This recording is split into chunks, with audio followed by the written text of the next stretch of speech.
Today on the Extreme Channel, we're going to look at why this custom Venom Spider-Man dio was one of the biggest train wreck assemblies I've ever seen in my life. Also why probably one of my top 3 favorite statues. You know, that's pretty good because in my day, I've seen a statue or two.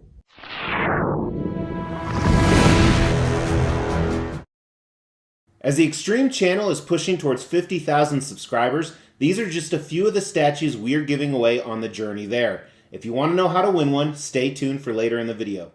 Hey everyone, thanks for tuning into the Extreme Channel. I am really excited. In front of me is a custom 1/4 scale Spider-Man Venom diorama. And that's probably not the proper label because technically this isn't Venom. Venom is a combination of the alien symbiote and Eddie Brock. Now, a couple years ago, the render for this statue was shown and everybody was like, it can't be done. That is too elaborate, there is too much going on, it's gonna be a train wreck. Well, as I said in the intro, part of it is, and we're gonna cover that today. And I'm gonna let you guys know, the issues we're gonna find with this statue normally would downgrade a statue times 10. Honestly, believe all the hype. When you see it put together in person, it covers up so many sins because it is incredible. So as I said, this was a custom. It was a private unlicensed commission. Marvel did not sign off on this because with all the issues on a statue like this, a licensed company would never attempt this. And most custom companies wouldn't either, but man, they attempted it. And I'm gonna be honest with you. Like I said, there's some big issues we're gonna talk about, but here it is looking glorious. So I would say they pulled it off. So let's dive right into the extreme review because there is a lot to cover on this guy. So first we're going to talk about the concept, which is obviously what makes this piece amazing. So what you have here is you assume it's some type of lab, maybe Oscorp, maybe something where they're housing the symbiotes, and there was a cage in the middle. You can kind of see it through all this crap. There's some machinery, some venting, some bars, and the symbiote suit has broken out of that cage, assumably. We're assuming the symbiote has broken out of the cage, or maybe they're on a building somewhere, but I like the storyline. It's broken out of the cage, and it is attacking Spider-Man. It is trying to get inside of him. We know this isn't how it traditionally happened in the comics, but man, this would have been a lot cooler if it did, right? So the symbiote is all over. It's grown in size, it has multiple heads, it's attacking Spider-Man. You can see the symbiote tendrils starting to wrap Spider-Man and absorb all over him, essentially turning him into the black-suited Spider-Man. So that's kind of where I see it in my head when I look at this piece, because it looks absolutely amazing. And this is one of the things I love about symbiotes. If you're new to the channel, I absolutely love symbiotes. In a minute, you'll see a ton of Venom-related pieces behind me, especially the newest and most badass in the symbiote universe. But they just did an awesome job on this concept. It is so cool. I can't believe what I saw in the render is actually 3D in front of me right now. But the concept is clearly a 5 out of 5. Well done. Now the problem with this concept is you can do anything in a digital render or on a piece of paper, but then try to make it real life 3D printed. That's where you run into some issues, and I had a ton. So if you're big into the statue world, you've known that everyone says this is a nightmare to assemble. Yes, it is. I did it in a little less than 90 minutes. A big shout out to Half Fast Reviews. Him and I were texting nonstop. He helped me out a lot. Thank you so much, man. But even with his help, there were some significant issues. One of those is the factory did provide an assembly video. However, it was garbage, to be honest with you. The guy who was assembling it, his body was in the way of where he was putting the things. Sometimes he didn't even show what he was inserting. That's what she said. So let's take a look at the boxes and how it was laid out at least. With so many pieces, it was into decent sized boxes with some decent weight to them. All had the traditional custom black foam with straps. Now one of mine was put in upside down, so I was a little worried about that. But here's the first layer. You can see so many different pieces. Here it is unwrapped. Then the second layer of the first box right here, this is the first one that I opened. Thankfully it did have the base in it, as you can see. Then the second box also had 2 layers. Didn't have as many pieces, but the pieces were much bigger. So for example, you had Spider-Man, some of the big tendrils, and then here's the bottom layer.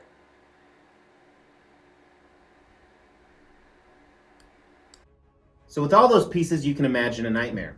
I had a few breakages, nothing horrible. So first, one of the big tendrils right here, and I've already repaired it, it was a clean break. One of the teeth of one of the Venom's heads, unfortunately the biggest one, and it is a tooth you can visibly see. And one of the tendril webbing tendrils, I don't know what you want to call this was broken off as well.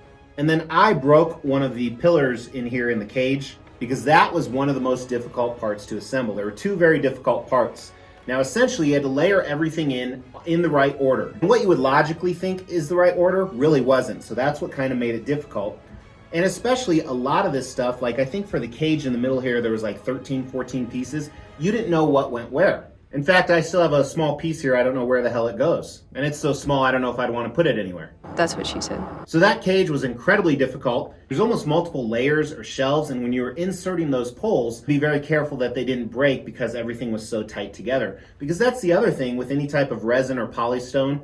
The temperature of where it's manufactured at, where it's assembled at, will cause it to contract and expand, making things not fit as they should. Some of my magnets were weak. For example, this right up here barely sits in. I'm nervous about a few of the heads on the side here, but to me the biggest issue is with Spider-Man. I haven't tried to fix it with the blow dryer yet because I wanted you guys to see it, but I will try and fix it, but I'm not very hopeful. So the problem with Spidey is he keys in his leg, his right arm, and then essentially 2 to 3 spots on his torso. None of these line up correctly. You can have one sit in flush, but then the other 3 or 4 will be off, no matter how much you try and bend or manipulate it. So here's a video of those specific issues. All right, so where Spidey keys in. So first you have a key that goes into his armpit. You can see there's a big gap there. This is supposed to be touching him. There's a gap there. This part keys into that part right there. That won't fit either. And then you can see where his hand is supposed to key in right there. There's a gap. You pretty much have to choose one out of the 4 of those and hold Spidey in place. So definitely some significant issues. You know, I think there were issues with the cage as well, but I got most of those rectified. So I think that's definitely pretty harsh to see.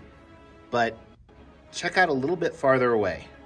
Now the great thing with so much black, if you step back 18 inches, you can't even tell any of that. And as we talked about with the concept, and kind of a spoiler, the paint and sculpt is amazing as well.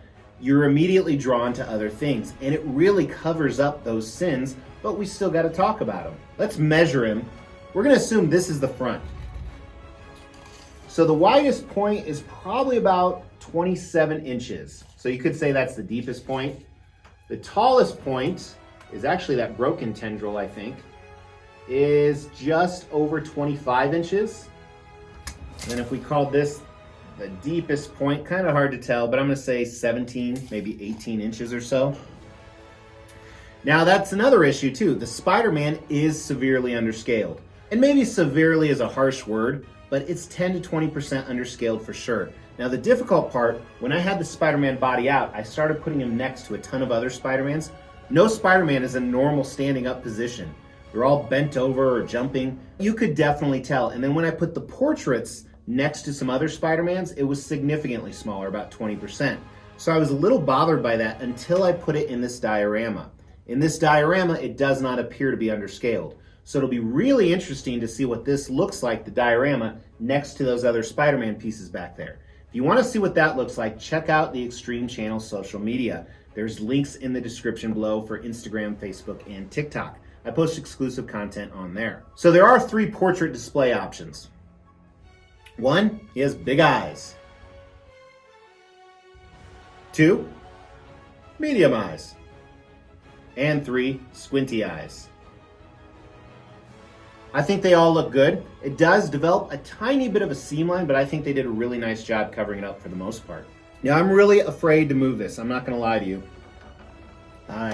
I don't know what's gonna happen. So maybe it'll make another great YouTube video. Hopefully not, but I'm gonna do that right after this video. So design, normally I would give this design a 1 to 2 out of 5. However, I've spoken about this many, many times. In my most recent video, this Weta Hobbit statue right here, I talked about the fact when you attempt to go more elaborate, you have to give them a lot of props. You can't compare this to a museum style statue that's just stationary. A stationary statue is like playing chess against a 5-year-old. Here they tried to play chess against a grandmaster.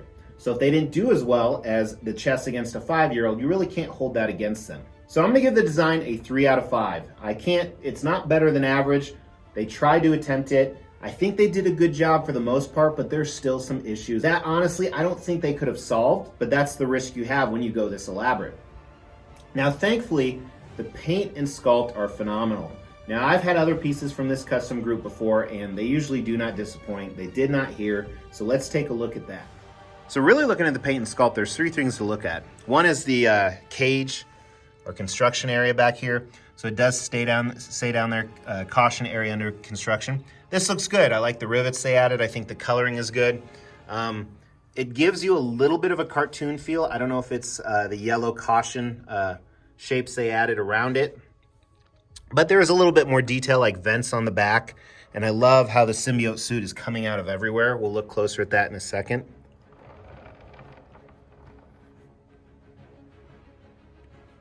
So you're really not looking at that too much when it comes to detail, but it looks good. I think they did a nice job. It's not too boring. They added a few different colors, a gray to it, and like I said, that yellow really gives it that comic feel. Now, regarding the symbiote, they didn't go overly glossy, they didn't go overly matte, and what I like is the layering on it. It really makes it look like what a symbiote is, which is kind of goo, and the tendrils going everywhere. The heads look fantastic. I like the teeth. We'll look at the bigger one in detail, but they're all very similar. Nasty yellow teeth jutting everywhere.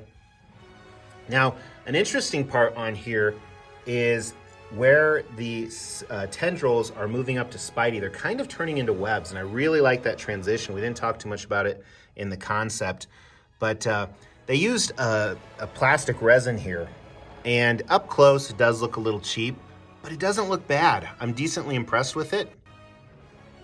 And then all over Spidey's suit, you have, this is actually sculpted onto Spidey's suit.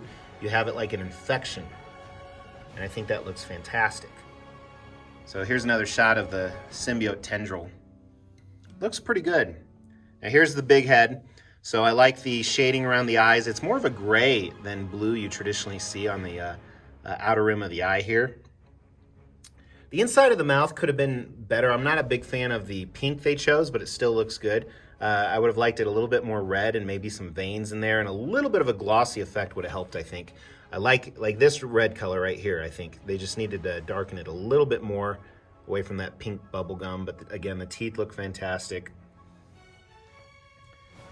And Spidey. Spidey's anatomy, I think, is spot on. He's not overly bulky, but he's very fit. His uniform, there's no folds or creases in it. He's pretty tight. There's a small amount of texture on it, on the blue, and then a little bit more on the red, but I like that. Your traditional Spidey costume. The portrait looks great. You can see his mouth and nose underneath it. A little bit of his ear right there. A lot of them you can't see, but I think they did a really nice job. You know, it's funny, for such an elaborate piece, you'd think we'd spend a lot of time looking at the paint and sculpt, but like I said, it's Venom, the cage, or the symbiote, the cage, and Spidey. And I think they did a great job on all of them, especially the two main parts. Very impressed. Let's start with the paint.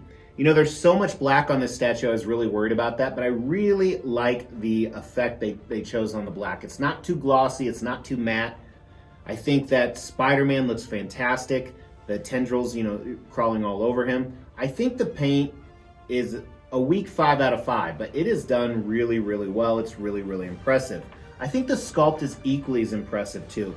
They didn't overdo anything, which is what I like. It's the sculpt is, I like better than the paint, to be honest with you. I'm gonna give the sculpt a 5 out of 5, almost a strong 5 out of 5. I know that a 5 is a 5 no matter what, whether it's weak or strong, but really, really impressed. Now let's talk about the value for this piece. This is a tough one. So this just came out, and people have already been flipping this for double retail. Retail was $1,250, plus shipping was like $500. So you're like $1,700, $1,800 all in for this piece. And they made a lot. For a custom, they made 140 of these. That is a lot for sure. Now the problem with this is, if you try and resell it, you risk breakages in transit. You risk issues with the new buyer trying to put it together. However, I have zero plans to sell this. Venom is my second favorite character of all time, which obviously makes me like Spider-Man as well. I have a big Spider-Man and Venom display behind me.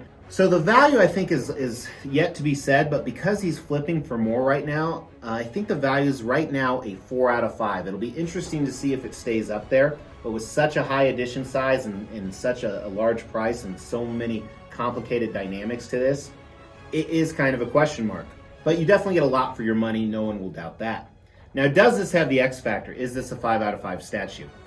I've had a lot of really elaborate statues, and I definitely think this could be one of the most elaborate. This is definitely going to have some awards on the 2022 Extrawards on December 31st, which honestly will be here before you know it. But I said this at the beginning, but I think this is one of my top 5 favorite statues in my collection now, which I think says a lot. This is pretty incredible, and I didn't expect it to be. Oh, this guy's falling out. See? It just dropped to number 6. But it absolutely still has the X factor. This is a 5 out of 5 statue. It's really impressive despite the flaws. If you're gonna get this though, you have to be somebody who's comfortable with flaws with statues. I know some people are perfectionists. Remind me to never sell to you people. But the amazingness of this makes up for a lot of those flaws. However, being honest, if it didn't have all these design flaws, this would be my favorite statue in my collection, which is hard to say because if you're a follower of the channel, you know it's that custom Silver Surfer. It has been for over 3 years. It hasn't been beat. But let me know what you guys think in the comments below. Specifically, can you overlook flaws if the rest of the statue is awesome? Throw that in the comments below. I read every single comment. And also, you could win a statue. We're less than 1,000 subscribers away from our next big giveaway.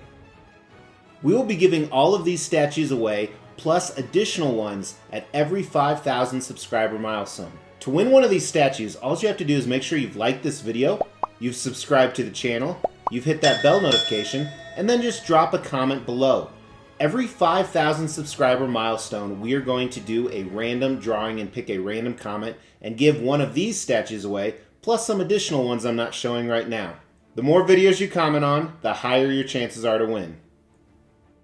Hey guys, thank you so much for tuning in. Please drop me a like on the way out. It really helps the channel. Also, leave a comment below. If you like stuff like this, make sure to subscribe to the channel. We drop content all the time. I really appreciate it. I'll talk to you guys soon. Check out some of these other videos.